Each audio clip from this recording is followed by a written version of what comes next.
Yay, it's my fantasy football show. You should watch it.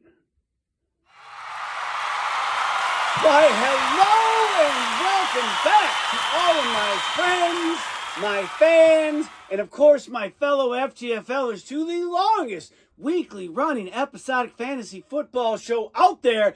That's right, Matthew Berry. I mean, sure, you've been in the game a bit longer, but as far as weekly fantasy football update shows, there is only one, the FTFL Weekly Update. And of course, not only am I the host of this award-winning show, not only am I the two-time FTFL League champion, not only am I the current reigning, defending, undisputed consolation champion of the league.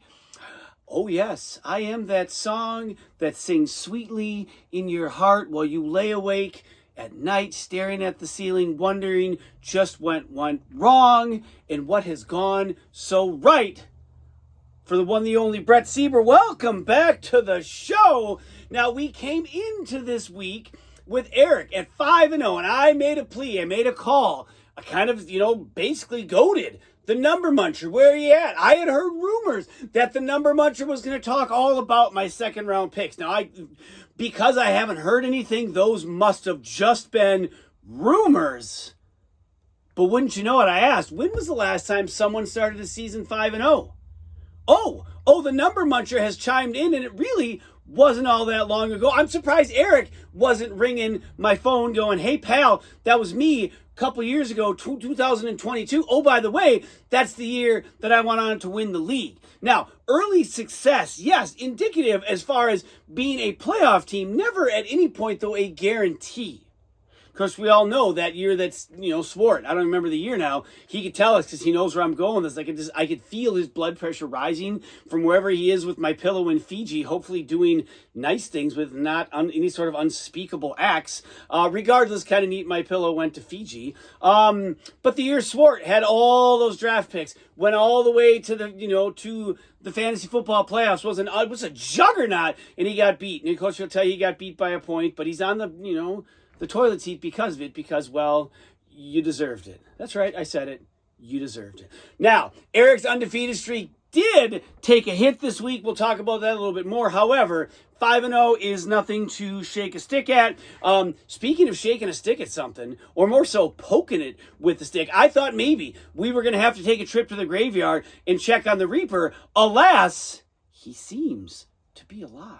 Now, I don't know what that means as far as the Reaper goes. I don't really know who this new person is. I had a phone conversation with Bart, and he said he had a bad feeling. That's all I know for now. Hopefully, Reaper, if you're out there, fingers crossed, thoughts and prayers are going up to you. Hopefully, you're okay. Now, whoever it was that has seemingly headed out for the Reaper, wanted to take the Reaper's place, seemed to be spot on with their first shot called. And this one hurt. It cut deep. Now, I know I played him this week, and I know that I beat him. However, again, John, it was nothing personal. I love you. You're my ride or die. And even though you're 1-5 now, the sign stays. It adds color, a little bit of flair to the old FTFL studios here in the Ice Cave. But boy, oh boy, did whomever that was, an executioner maybe? I don't know. That seems dark, but the video seemed dark, seemed spot on with his assessment. Now, something here before we get to the games that I wanted to talk about last week, I forgot. Boy, oh boy, I'm glad I remembered this week. Now, Peter and the Valhalla Vandals seem to be on a bit of an upswing. His team is scoring a lot of points. His bench, by the way, looks pretty decent. And, CMC is still there not playing. If CMC makes it back onto the field, what does Peter have? And can he sustain this momentum? Now, one player Peter has been keeping around the fringes of his team now for a while is Alec Pierce, with the hopes that he was going to help his team. Now, I don't know if you've been paying attention, so I've recapped this for you. On September 18th, Alec Pierce was not a drafted player. On September 18th, the Valhalla Vandals added one Alec Pierce.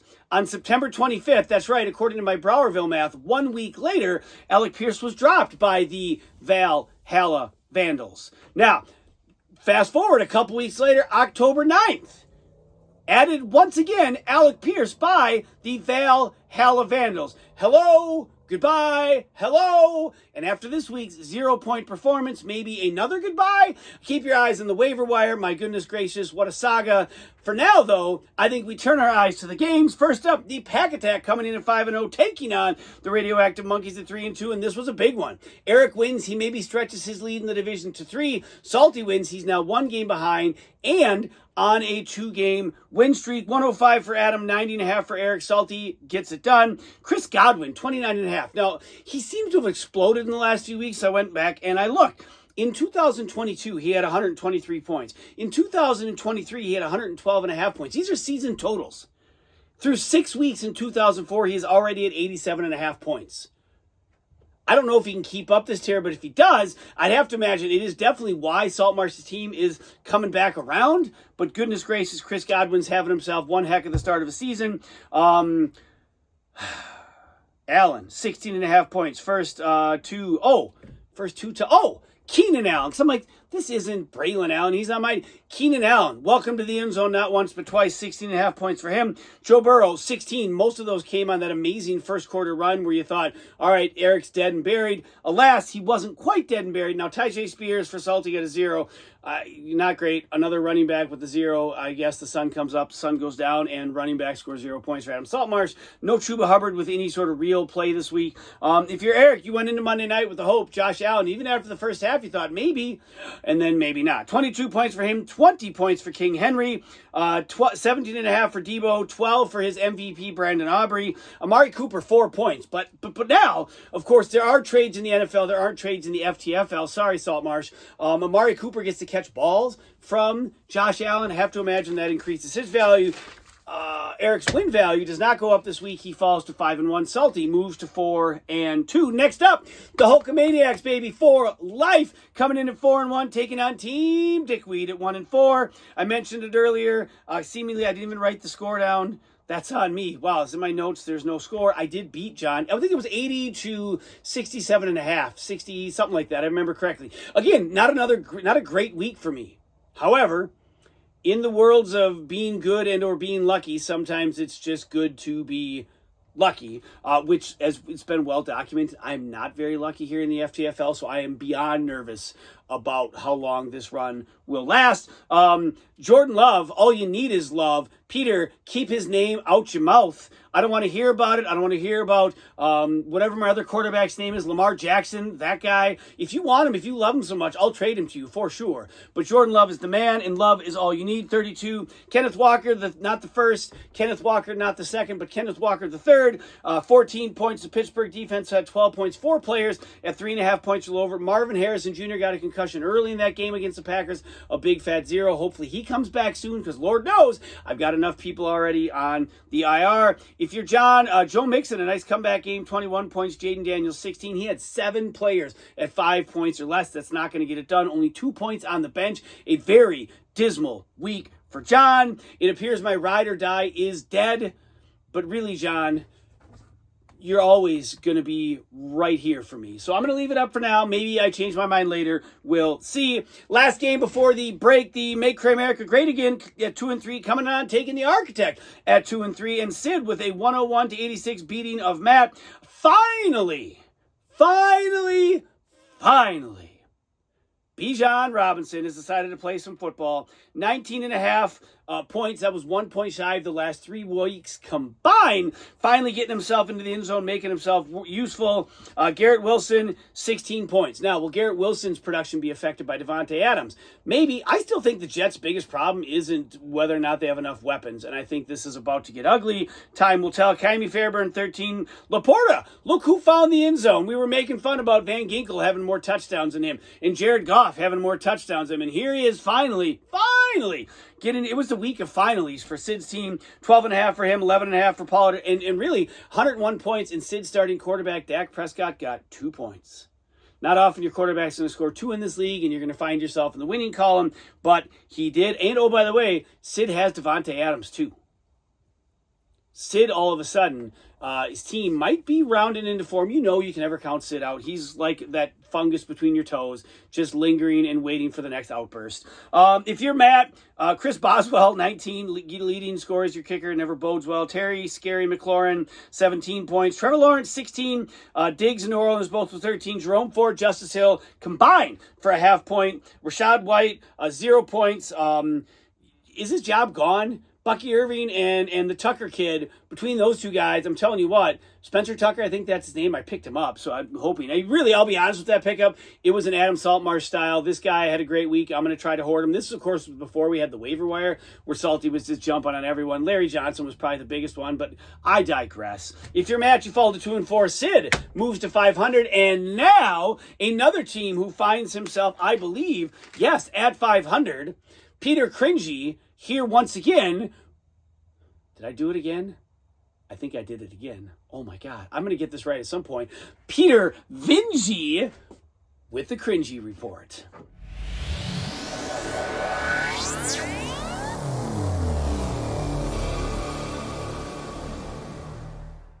Hey. Thanks for joining Week 6 Cringy Update. Let's get to it. Who would have thought Cole Kmet would actually score points? I mean, I did, but I can't believe I put him on my bench. Worst seed of the week goes to me. 18.5 points. What can you do? Running on empty this week goes to Dickweed. 62 points. I'm actually quite surprised that you beat Jeff here, but, good job. This one goes to the Skid of the Week award. 4 losses, not just 4, in a row. Woo! Jeffrey, that's smelly, bud. We can't deny the fact that the Participation Ribbon Award is still one of the best that we have. Dickweed, 1 in 5. We just want to say thanks for playing. If you'd like to trade any of your good players, oh wait. Man, this week it's pretty easy. The Participation Award with Dickweed, and also Jeffrey with his 4-game skid. Ouch! Those are the nominations for Week 6. And that wraps up the Cringy Update for Week 6. Best of luck to all of you in the upcoming matchups. Except, of course, to the unfortunate soul facing off against me. May your lineups be flawless, your waiver wire pickups golden, and your cringiest moments more than mine. Stay sharp, stay cringe-free, and I'll see you next week for more cringe-worthy updates. All right, well, thank you again, Peter, for that. On to the last couple of games. Coming in on Mana, 4-time Lucky Pants, breaking in and title thief and champ Mana, coming in at 2-3, taking on Trogdor, not really doing any burninating of the countryside, at 2-3 as well. And wouldn't you know it, Trogdor maybe stoking the fires a little bit, getting himself back into a rhythm. 95.5 for him, 76.5 for Jeff. Falls back from his highest total of the year, 83 last week. If you're Adam, 16.5 for Kittle. Austin Siebert, 15. Kamara and Flacco both had 12.5 points. Does that say Flacco? I don't think that says Flowers. Zay Flowers, by the way. Flowers! 243 of his 401 yards on the season have come in the last 2 weeks. That whole relationship with Lamar Jackson, that guy I'm offering to Peter in a trade, has really started to blossom, if you will. Davis, 11.5 points. Rob Davis, Buffalo backup running back, who I didn't pick up in my other league, so I took a 0 from James Cook. Listen, I really am trying my best. However, this is the league that I clearly am most interested and invested in.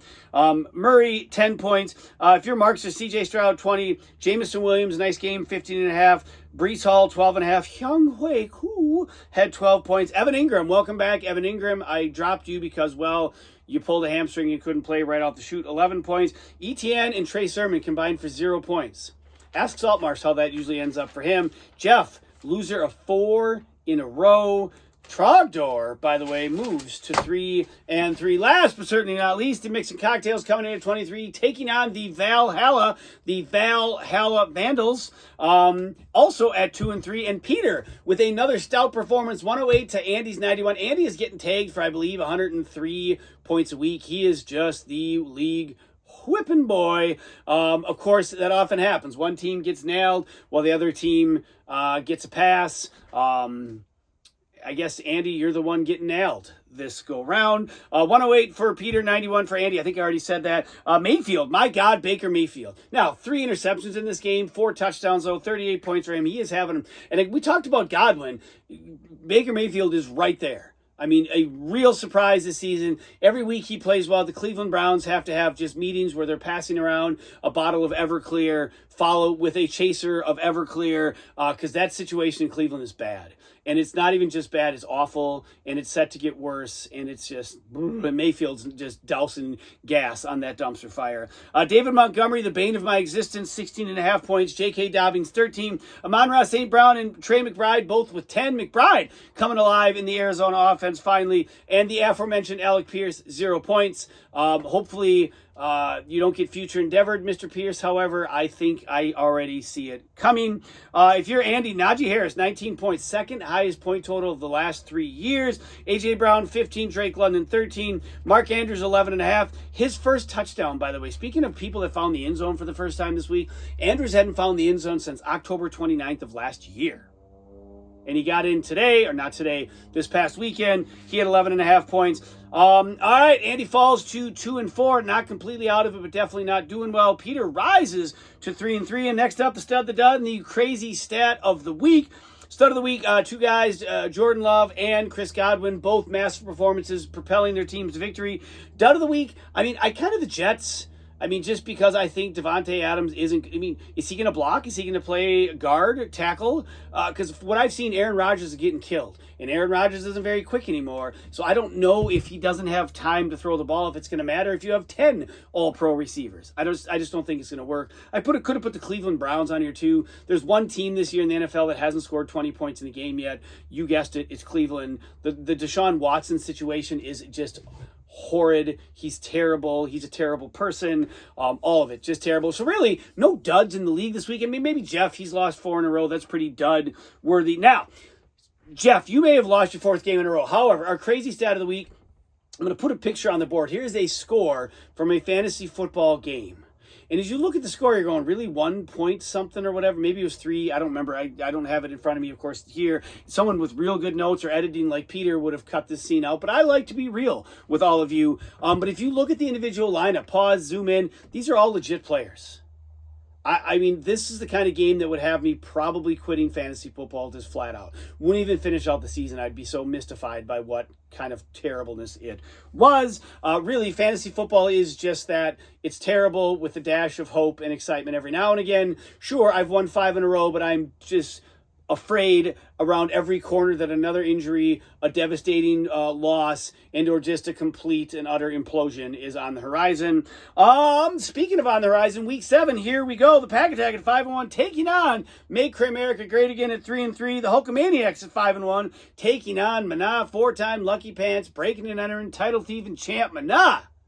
Can I beat him twice in one season? I think I already beat him once this year. Can I beat him twice? Ooh, maybe I didn't play him. Regardless, Jeff's ripe for the pickings, or am I ripe for the pickings? We will see. Trogdor, Little, you're coming back. Not a full-blown, but Trogdor at 3-3, taking on the Architect at 2-4. The Monkeys at 4-2, taking on the Valhalla Vandals at 3-3. Mixing Cocktails at 2-4, taking on Team Dickweed at 1-5. And with that, we put a bow on the show as I get ready to go up to, not Fargo, but Grand Forks, North Dakota, going to see the oldest. If you're traveling over MEA, safe travels. We'll reconvene next week. We'll talk about what's happened in the amazing FTFL next week. Game 7, the halfway point of the regular season. Maybe we'll hand out some halfway awards. We'll make some playoff predictions. All that fun. But you're going to have to wait because I got to go. And until next time, peace! All right, I probably really should have taken better notes here. This is ridiculous. Bart! Hey, Brett! Bart, what are you doing here? Listen, I watched the show last week. I saw what happened. I know who took down the What happened to Reaper. your eye? No, listen, I ain't got time to talk about my eye right now. It's a long... Because Barnabas, he's got to be stopped. Barnabas?